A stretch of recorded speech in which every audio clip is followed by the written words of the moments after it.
Tadi saya sudah menyampaikan di dalam ayat subhanalladzi asra bi 'abdihi lailam minal masjidil haram ilal masjidil aqsa alladzi barakna haulahu linuriyahu min ayatina innahu was-sami'ul 'alim. Subhanalladzi maha suci Allah yang telah memperjalankan hambanya. Subhanal asra minal masjidil haram ilal masjid. Jadi perhatikan Bapak-bapak Ibu-ibu, jadi di sini yang kita perhatikan adalah maha suci Allah yang telah memperjalankan. Jadi Isra Mi'raj ini adalah Allah yang memperjalankan. Jadi pakai logika iman, pakai logika kekuasaan Allah, pakai kita menggunakan iman. Perjalanan Isra Mi'raj ini adalah atas kekuasaan Allah Subhanahu wa ta'ala. Sebab kalau menurut logika manusia, menurut otak manusia, Rasulullah tidak akan bisa berjalan Isra Mi'raj dalam satu malam dengan suatu kejadian yang sangat luar biasa itu. Bagaimana tidak? Rasulullah diperjalankan satu malam itu, kalau orang naik kuda zaman itu mulai Mekah ke Palestina itu harus ditempuh kurang lebih 1 bulan. Jadi Mekah Palestina kalau naik naik kuda zaman itu kurang lebih ditempuh 1 bulan. Tapi bagaimana Rasulullah bisa Mekah Madinah 1 malam itu, kemudian Mi'raj sampai ke Sidratul Muntaha, perjalanan yang luar biasa dengan kisah yang sangat luar biasa itu, bagaimana kok bisa ditempuh hanya 1 malam? Jadi ini menggunakan logika iman kita, keimanan kita atas kekuasaan Allah Subhanahu wa ta'ala. Bapak-bapak, ibu-ibu, kok bisa apa logika gitu? Saya ingin menyampaikan gini. Kalau andaikan semut, Bapak-bapak, ini kita pakai logika semut. Bapak-bapak, ibu, kita pakai logika semut. Ada semut bercerita sama teman-temannya, pengumuman sini semut, teman-temanku sini semuanya. Semut ini bercerita sama teman-temannya pakai logika semut. Saya barusan tadi pagi, saya jalan-jalan dari Arso 13, saya jalan ke kota Jayapura, saya muter-muter di sana di kota Jayapura, sore saya sudah sampai di Arso 13 lagi. Menurut logika semut, bisa diterima apa tidak? Semut berjalan di kota Jayapura, muter-muter di sana, sore sudah sampai di sini lagi. Itu bisa diterima apa tidak? Tidak bisa diterima. Dia muter di Arso 13 saja sehari belum tentu sampai. Ya, bagaimana kalau dia ke sana? Masalahnya semut ini adalah karena semut ini sedang main-main di mobilnya bapak-bapak yang di Arso 13. Lagi main-main di mobilnya, kemudian mobilnya itu jalan ke kota, sorenya kembali lagi. Logikanya karena semut itu katut atau dibawa oleh orang Arso 13 pakai mobil ya. Jadi masalahnya dibawa, bukan berjalan sendiri. Begitu juga peringatan Rasulullah perjalanan dari Mekah Madinah, dari Mekah Palestina ke Sidratul Muntaha. Itu adalah kekuasaan Allah karena diperjalankan. Naik buraq ya dari Mekah, naik buraq dengan kecepatan yang sangat luar biasa. Kecepatan luar biasa itu, Bapak-bapak, Ibu-ibu, wah kok bisa ya? Andai kan kecepatan satu langkah itu jauhnya sejauh pandangan memata. Sejauh pandangan memata. Itu kalau kita logika Bapak-bapak Ibu, kalau Bapak-bapak Ibu kecepatan pesawat itu masih cepat itu. Ibu-ibu naik pesawatnya terbuka, tidak ada kacanya. Kira-kira Bapak-bapak bisa bertahan di pesawat apa tidak? Loncat semuanya karena apa? Kecepatan angin yang luar biasa. Atau kalau dengan logika, dengan kecepatan Rasulullah Mi'raj itu, kalau pakai logika manusia, rontok semuanya. Badan ini rontok semuanya, tulang-tulang akan rontok semuanya. Masalahnya ini kekuasaan Allah. Jadi ini Isra Mi'raj ini adalah menggunakan keimanan kita atas kekuasaan Allah Subhanahu wa taala. Bapak-bapak, ibu-ibu yang dimuliakan oleh Allah Subhanahu wa taala, saya membaca di buku-buku tasawuf, bapak-bapak, ibu-ibu, ada cerita sufi. Di dalam buku tasawuf itu ada cerita sufi. Diceritakan ada seorang raja itu ingin melogik bagaimana waktu yang sangat sebentar itu, tapi Rasulullah bisa Isra Mi'raj. Waktu yang sangat sebentar itu kok bisa Isra Mi'raj itu bagaimana? Maka kemudian logika begini-begini nih, tapi raja itu rupanya dia tidak percaya semuanya itu. Saya ingin membuktikan dengan apa itu, yang saya itu meyakini atas suatu kejadian yang sangat sebentar tapi menghasilkan dampak cerita yang luar biasa itu bagaimana.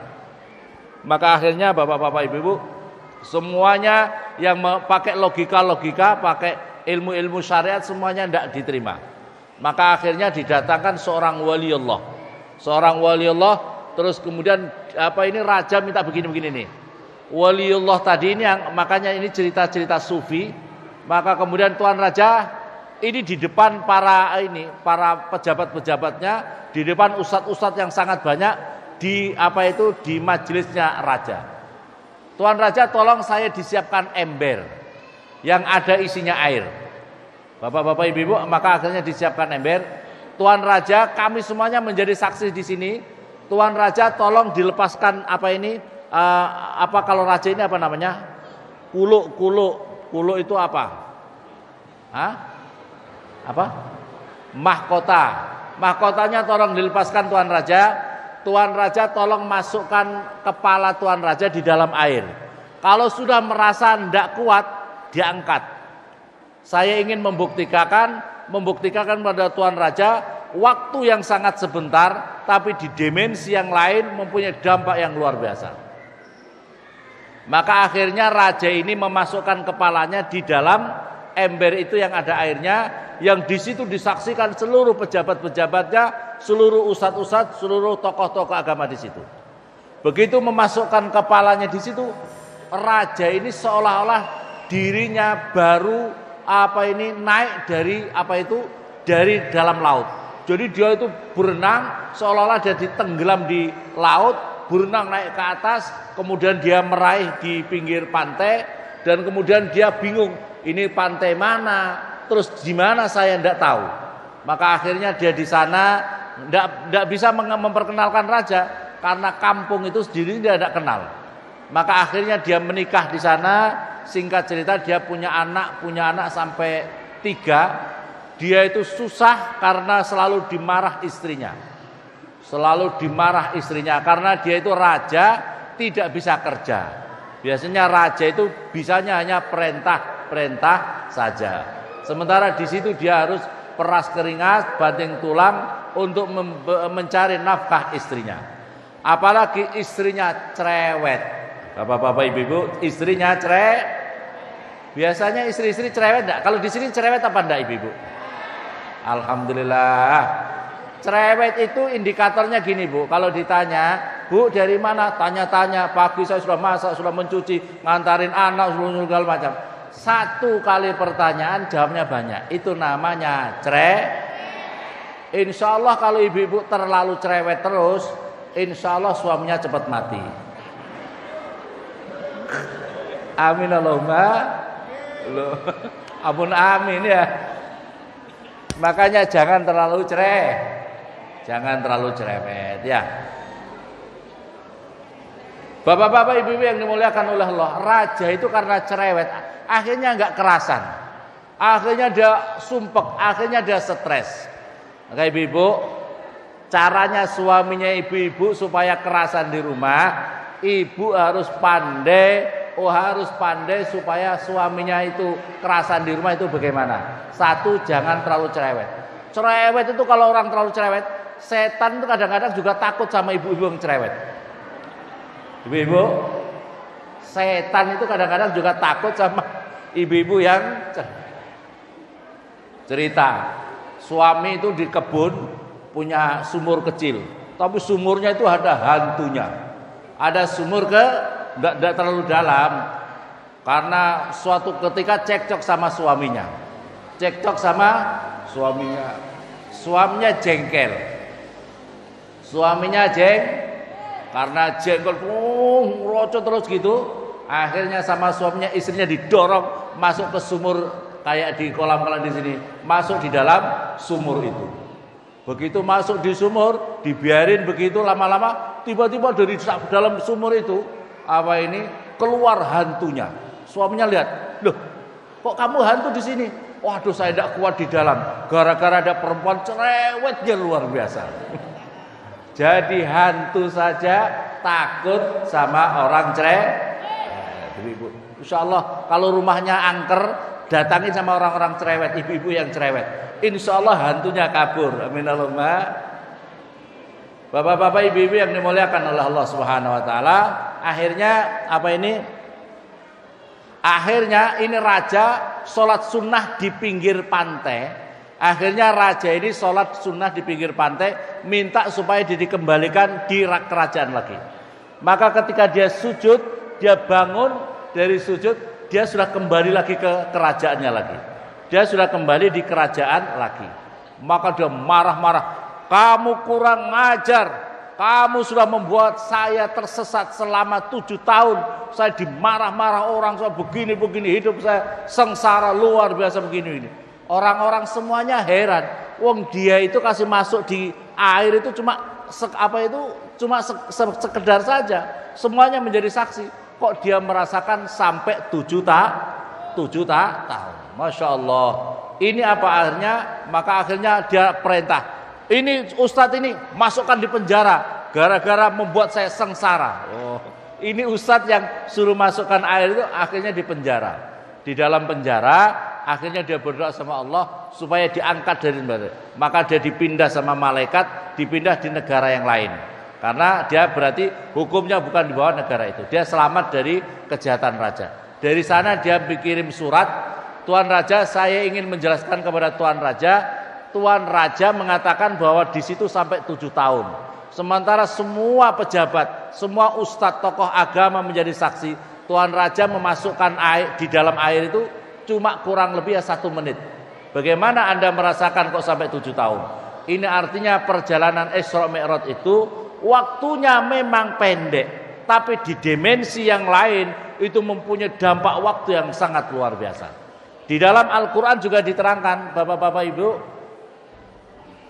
di dalam Al-Quran diterangkan, a'udzubillahi minasyaitonirrajim, wa inna yauman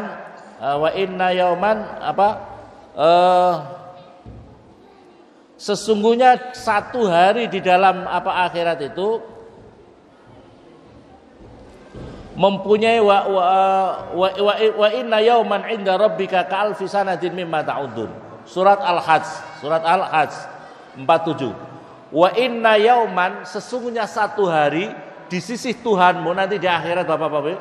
Wa inna yauman, 1 hari di sisi Tuhanmu itu adalah seperti 1000 tahun mimma ta'udun, dari perkara yang kamu hitung. Jadi 1 hari masyarul muslimin nanti di akhirat, 1 hari di dunia kita ini nanti di akhirat itu punya 1000 tahun 1 hari. Jadi kalau sehari semalam berarti berapa ribu tahun, Bapak Ibu? Kalau nanti di akhirat, kalau sehari semalam berarti berapa ribu tahun untuk dunia? 2000. Kalau 1 hari jam 6 pagi sampai jam 6 sore itu kan 1 hari. Itu 1000 tahun untuk nanti sama hitungan kita di dunia. Kalau sehari semalam berarti 2000 tahun.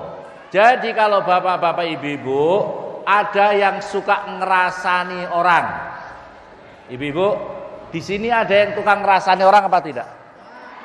Ada. Ngerasani itu termasuk sunnah atau dilarang? Atau sunnah? Di sini suka sunnah atau suka yang larangan? Kira-kira ibu-ibu kalau yang suka ngerasani tetangganya, yang kira-kira tetangganya itu tidak suka, kira-kira masuk neraka berapa hari? Ayo. Kira-kira 1 hari atau setengah hari kira-kira? Setiap hari masuk neraka setengah hari. Setengah hari berarti 500 tahun untuk ukuran dunia. Ibu, kalau umpamanya bapak-bapak ibu ada yang suka ninggalin sholat, satu kali katakanlah subuhnya kawanan, subuhnya karena malam-malam main nonton sepak bola, akhirnya subuh jam 10 siang. Usolli fardhu subhi rakaataini kawanan lillahi. Kira-kira masuk neraka berapa hari? Satu. Kalau satu hari berarti 1000. Ya Allah, naudzubillah, summa naudzuh. Insyaallah. Jadi di sana bapak-bapak ibu-ibu, di surga, di neraka, satu hari di sana itu ukuran kita di dunia ini sama dengan satu hari ya, sama dengan 1000 tahun. Kalau kita di sana sehari semalam berarti 2000 tahun. Masya Allah.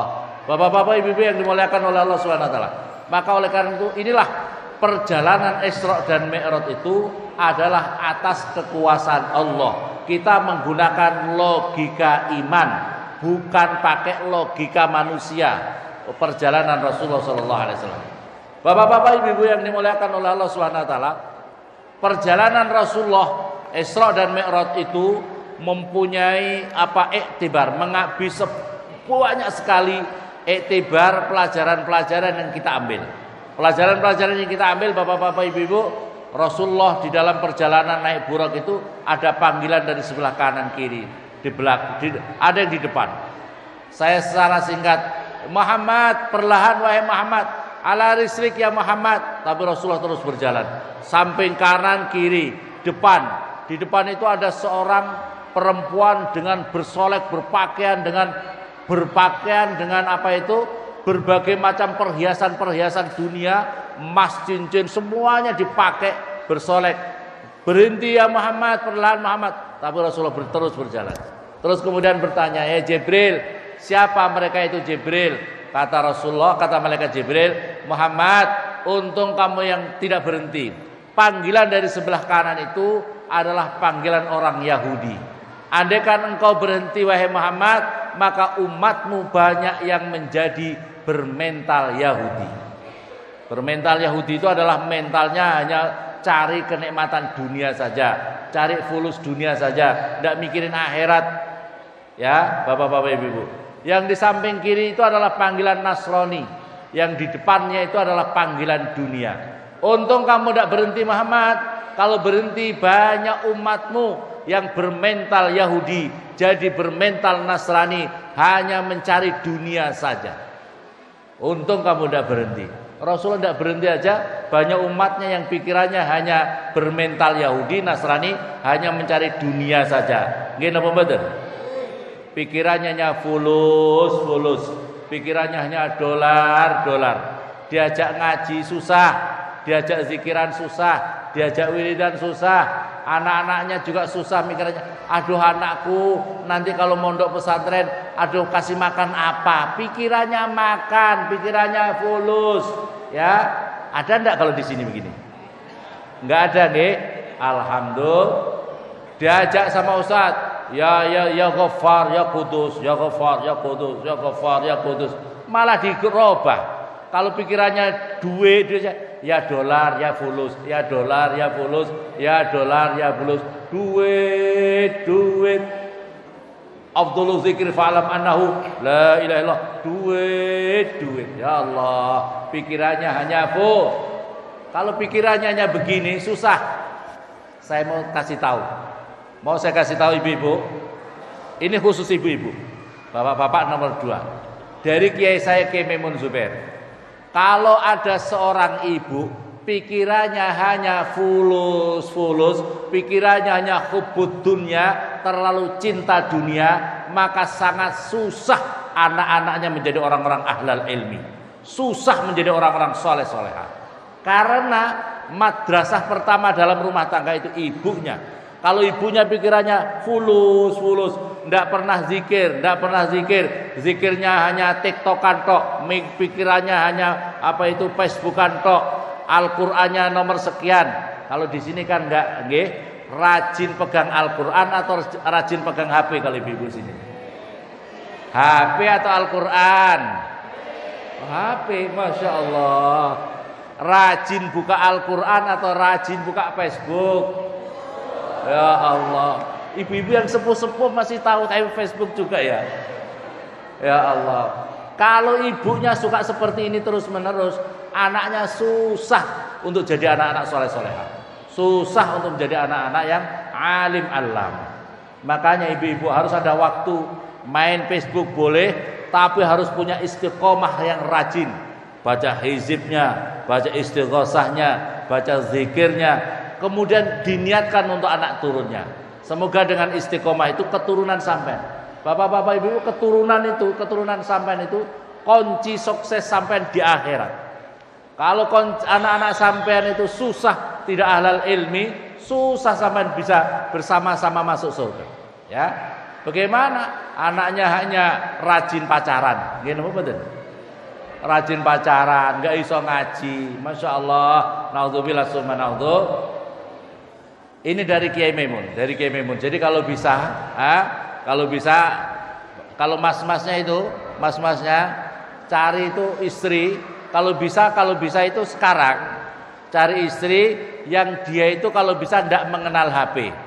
Kalau bisa atau kalau mengenal HP yang tididut gitu aja itu, yang tidak usah yang pakai yang Facebook ya, tidak terlalu pandai ya.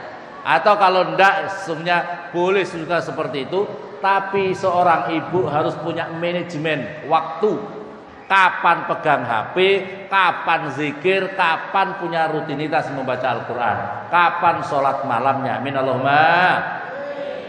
Bapak-bapak, ibu-ibu yang dimuliakan oleh Allah Subhanahu wa taala, selanjutnya perjalanan Rasulullah itu langsung. Jadi setelah di Masjid Al-Aqsa Palestina, Rasulullah menjadi imam seluruh nabi-nabi. Ruhnya para nabi-nabi seluruhnya dipanggil oleh Allah datang di Palestina untuk di Masjid Al-Aqsa. Kemudian di sana beliau menjadi imam, menjadi imam seluruh mulai Nabi Adam sampai Nabi akhir zaman, sampai Nabi Isa alaihissalam. Semuanya Rasulullah yang menjadi imamnya.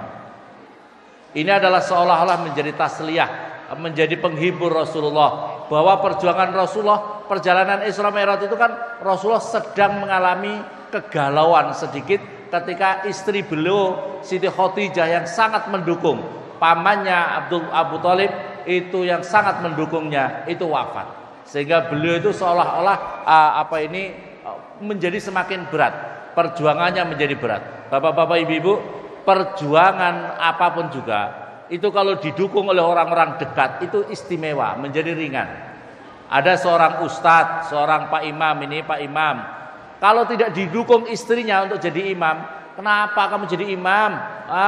Ngojek saja. Wah, ini kalau begini repot. Jadi kalau didukung oleh istrinya menjadi semakin kuat. Kalau tidak didukung sama keluarganya menjadi berat. Maka akhirnya Rasulullah dikasih tunjuk, nabi-nabi sebelum kamu Muhammad juga mengalami ujian-ujian yang sangat berat. Jadi itu membanggakan Rasulullah dipertemukan dengan ruhnya para nabi-nabi. Jadi ruhnya para nabi-nabi, bapak-bapak, ibu-ibu, dalam hal cerita ini ruhnya orang-orang soleh, para anbiya wal mursalin, wali-wali, itu mereka masih bisa sholat, masih bisa saling berjumpa. Contohnya Isra Mi'raj yang kita dengar adalah bahwasanya ruhnya para nabi-nabi juga dikumpulkan di Masjid Al-Aqsa dan juga menjalankan sholat, Rasulullah yang menjadi imam. Okay? Maka oleh karena itu ruh orang-orang yang soleh itu kita hadroi, kita fatihai, bisa hadir, bisa ngerti kita. Tapi yang yang bebas. Ada ruh-ruhnya yang tidak bisa bebas.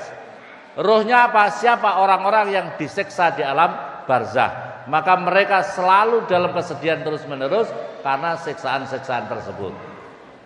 Selanjutnya bapak-bapak, ibu-ibu, perjalanan Mi'raj Rasulullah. Rasulullah sampai ke langit yang pertama, ketemu Nabi Adam, Nabi Isa, Nabi Harun, kemudian Nabi Musa, kemudian Nabi Idris, kemudian Nabiullah Ibrahim alaihissalam, Sidratil Muntaha, kemudian dijumpai oleh Allah untuk mendapatkan perintah menjalankan sholat 50 kali dalam sehari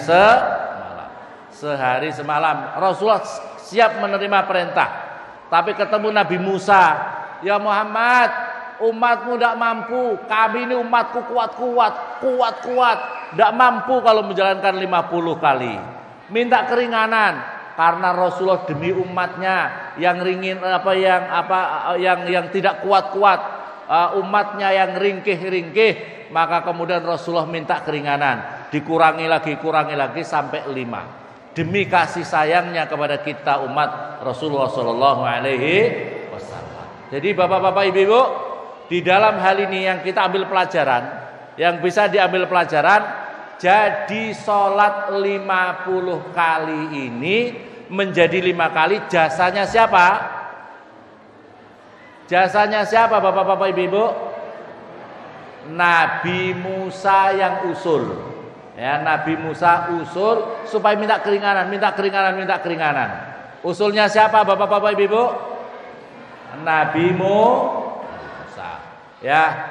Jadi kalau ada orang sekarang mengatakan orang mati itu sudah tidak ada manfaatnya, orang mati itu sudah terputus, tidak ada manfaatnya sama sekali, tidak perlu didoakan, tidak perlu dibacakan tahlil, maka orang itu seharusnya sholat sehari semalam 50 kali. Karena kita sholat 5 kali ini, usulnya siapa? Usulnya siapa? Nabi Musa Nabi Musa sudah meninggal apa belum pada waktu itu? Sudah meninggal apa belum bapak-bapak, ibu-ibu? Jadi kita ini sholat 5 kali atas jasa usulnya Nabiullah Musa alaihissalam. Rasulullah sesungguhnya siap 50 kali siap, ya.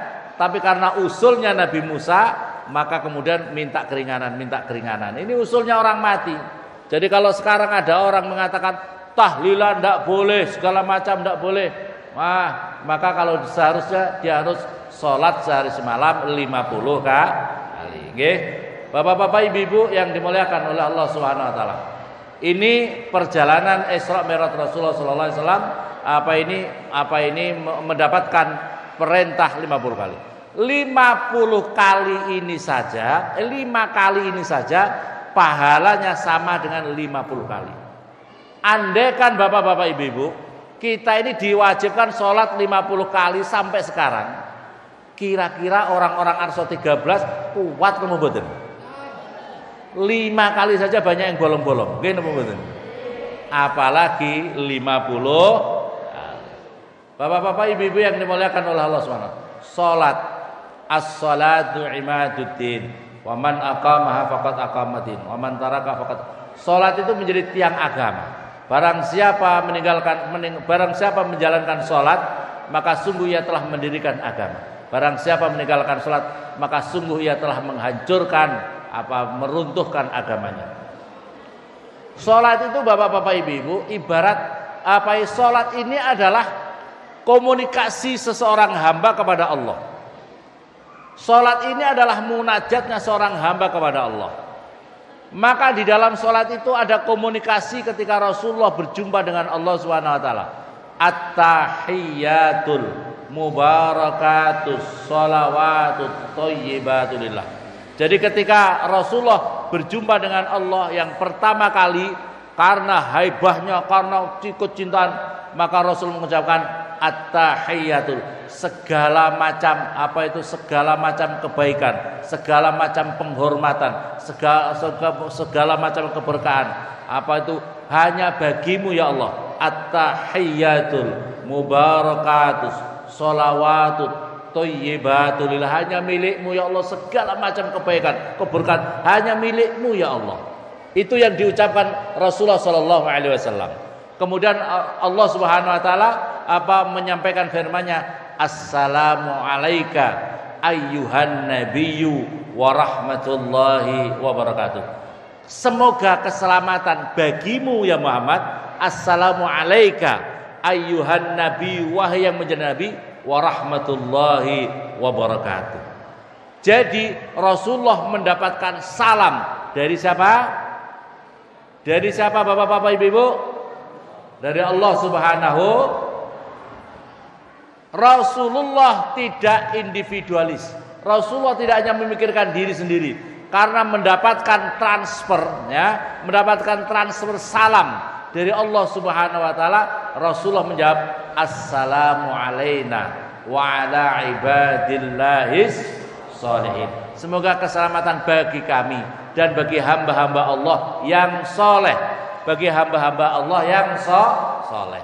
Jadi bapak-bapak ibu-ibu, jadi salamnya Allah yang diberikan kepada Rasulullah itu bisa ditransfer menyebar kepada seluruh hamba-hamba Allah yang soleh.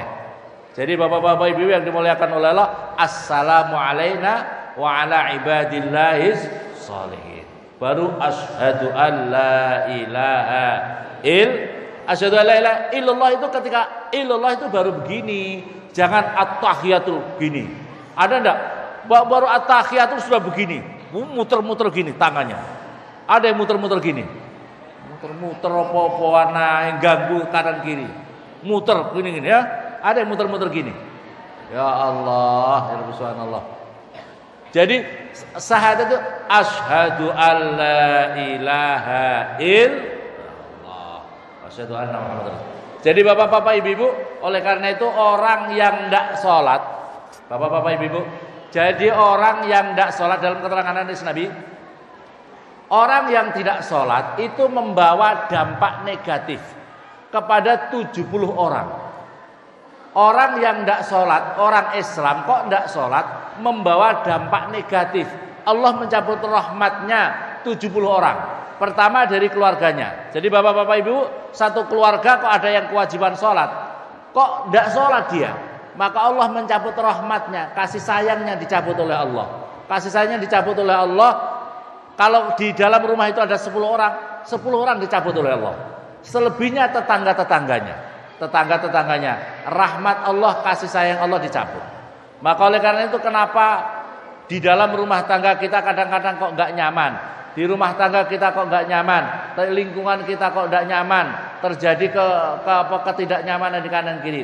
Karena biasanya rahmat Allah dicabut gara-gara apa? Banyak orang yang ninggalin naudzubillah summa naudzubillah. Hatta di dalam hadis bahkan dampak negatifnya itu akan berakibat mulai Nabi Adam sampai hari kiamat. Sebab apa? Di dalam di dalam sholat itu ada sebutan assalamu alaina wa ala ibadillahis sholihin. Semoga keselamatan bagi kami dan kepada seluruh hamba-hamba Allah yang soleh. Hamba Allah yang soleh Nabi Adam sampai akhir kiamat. Jadi orang yang tidak mau menjalankan sholat berarti dirinya tidak mau mendoakan dalam waktu sholat untuk hamba Allah yang soleh mulai Nabi Adam sampai hari kiamat. Maka oleh karena itu bapak-bapak ibu-ibu jangan suka ninggalin sholat. Sholat itu bapak-bapak ibu-ibu disebut dengan mi'rajul mu'minin. Sholat itu menjadi sarana mi'rajnya orang-orang beriman. Rasulullah Isra Mi'raj untuk berjumpa dengan Allah Subhanahu. Orang beriman bisa berjumpa menghadap Allah dengan sholat. Maka oleh karena itu sholat itu menjadi mi'rajul mu'minin, mi'rajnya orang-orang beriman. Sebab ketika kita sholat, kita sama yang diucapkan ketika Rasulullah berhadapan dengan Allah. Yang kita sholat apa yang dibaca tahiyat akhir? At-tahiyyatul mubarakatus sholawatut thayyib. Sampai assalamu alayka ya, terus assalamu alayna wa ala ibadillahis sholihin. Maka oleh karena itu rugi bapak-bapak ibu-ibu kalau kita punya keluarga kok enggak sholat. Jadi sholat ini kewajiban untuk orang yang betul ibu-ibu? Sholat ini kewajiban untuk siapa? Orang-orang yang sholat itu bapak-bapak ibu-ibu adalah menjadi sebab rohaniah kita itu menjadi hidup. Orang kok tidak sholat, orang yang beriman rohaniahnya menjadi